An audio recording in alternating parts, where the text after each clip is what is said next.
This week in the NASCAR world has brought forth a pair of truly remarkable developments that stand apart from the typical on-track drama, intense crew chief arguments over chassis adjustments, or those heart-pounding final lap duels that fans live for.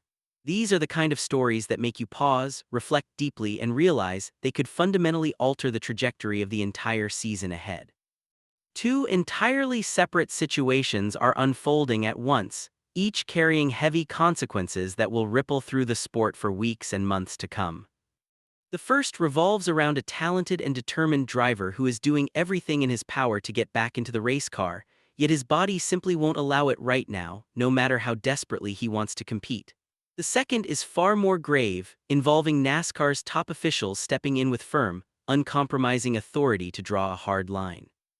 What ties both stories together is their profound potential to reshape the championship hunt, create unexpected opportunities for other drivers and teams, and shift the way we view certain competitors moving forward. If you're a dedicated follower of the sport who appreciates the real narratives unfolding behind the scenes, these details are impossible to overlook. Let's begin with the first development, and I'll be candid, this one hits hard even for longtime observers like myself. We're focusing on Alex Bowman and the persistent health difficulties that have sidelined him far longer than anyone expected. What started as what appeared to be a relatively minor setback has grown into a much more serious concern. He has now been officially declared unavailable for 3 additional NASCAR Cup Series races: Darlington, Martinsville, and Bristol. When combined with the events he has already missed, that means Bowman could be out of the driver's seat for at least 6 full weeks, a lengthy stretch in such a demanding schedule. What makes this situation especially worrisome is that it didn't stem from a high-impact crash or an obvious injury like a fractured bone from a violent collision. Instead, it's vertigo, a condition that may not seem overly dramatic at first glance but is known to be incredibly debilitating for those who experience it. Severe dizziness, total loss of equilibrium, and a profound sense of disorientation can make even basic daily activities a major struggle. There is simply no responsible way for a driver to strap into a 200-mile-per-hour Cup Series machine and push it to the limit while battling those symptoms. Doing so would be dangerously irresponsible and put not only himself but everyone on the track at unnecessary risk. This is exactly why Hendrick Motorsports has adopted such a cautious and protective stance. The organization has made it crystal clear that they will not rush Alex Bowman back behind the wheel until he is 100% recovered, and that careful approach says everything about the gravity of the issue. At this stage, it's no longer about protecting his spot in the points standings or salvaging his season. The priority has shifted entirely to preserving his long-term health and future in the sport. In NASCAR's brutal, high-stakes environment, anything less than complete recovery could result in catastrophic consequences that nobody wants to witness. With the Easter weekend providing a break right after Martinsville, the earliest realistic return for Bowman might be the Kansas Speedway race on April 19. Even that date remains uncertain. In the best-case scenario, he's facing a sideline period of well over a month. In a more probable outlook, the absence could stretch even longer depending on how his system responds to rest and medical care. The effect on the standings is undeniable. Currently sitting 36th in the Cup Series points, Bowman trails the playoff cutoff by a full 94 points. To be direct, his chances of making the postseason this year appear very slim at this point. Yet for Bowman, his team, and those who truly understand the bigger picture, the playoff picture has taken a distant backseat. The main concern now is his personal well-being and ensuring he returns safely when the time is right. We've seen too many examples in racing history where drivers tried to tough it out through medical problems, and the outcomes were often regrettable.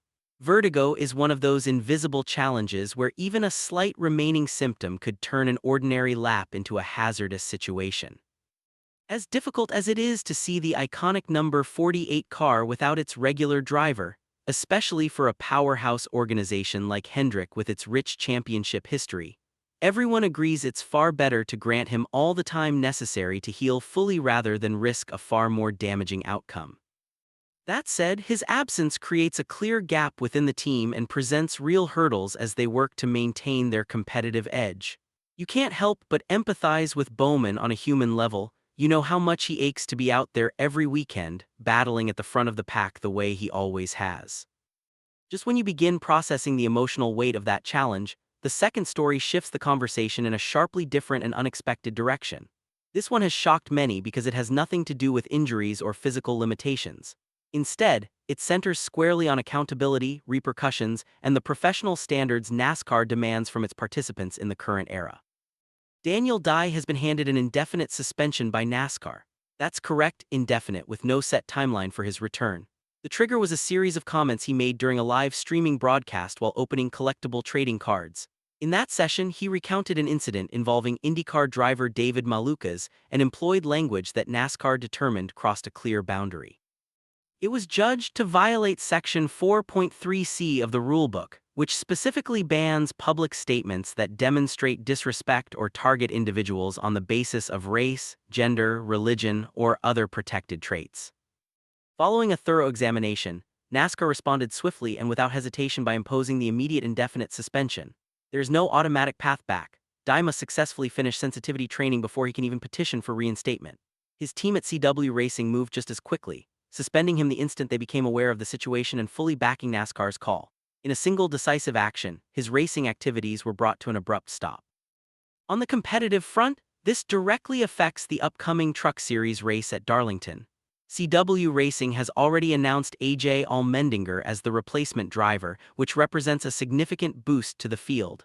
Allmendinger carries substantial experience from his full-time role in the Cup Series with Colleague Racing. Although his most recent Truck Series appearance dates back to 2021 at Watkins Glen. With 14 previous starts in the series, his season presence is likely to inject fresh energy and competitiveness into the event. Dye himself wasted little time in posting a public apology on social media. He acknowledged that he spoke without thinking it through, emphasized that he never intended to cause harm, and importantly accepted that positive intentions do not erase the actual impact of his words.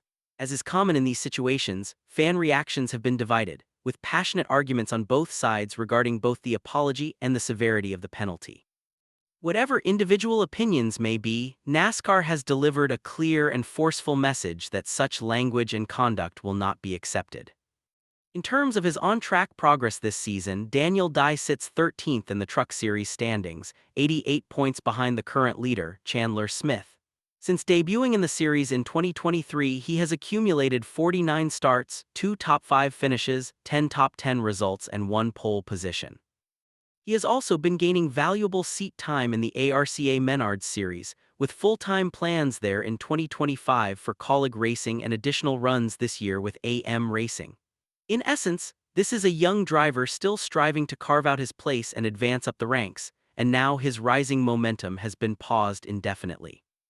Unlike Bowman's challenge, which is rooted in recovery and the hope of a stronger comeback, Dye's case is entirely about personal responsibility and the cost of an unthinking moment. It stands as a stark reminder that in today's world, where every comment can be captured and shared worldwide in seconds, a single careless slip can dramatically derail a budding career. So those are the two strikingly different situations dominating the NASCAR conversation this week. One involves a respected Cup Series squad and a driver fighting to conquer a difficult health obstacle. The other sends a strong signal throughout the garage about upholding professionalism, taking ownership of mistakes, and living up to the elevated expectations placed on drivers in today's NASCAR environment.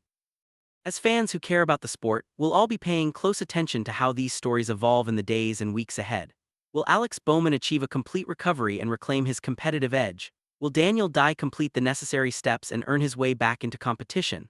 Those uncertainties will linger over the series, layering additional intrigue onto what was already a highly charged season.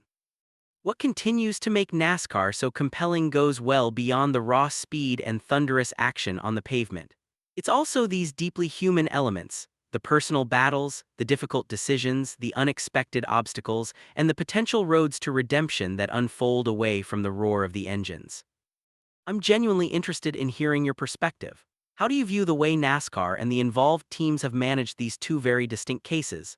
Do you consider their responses to have been fair and balanced? Share your candid thoughts and opinions below. I anticipate this will spark some spirited and engaging discussions, and I look forward to seeing what everyone has to contribute.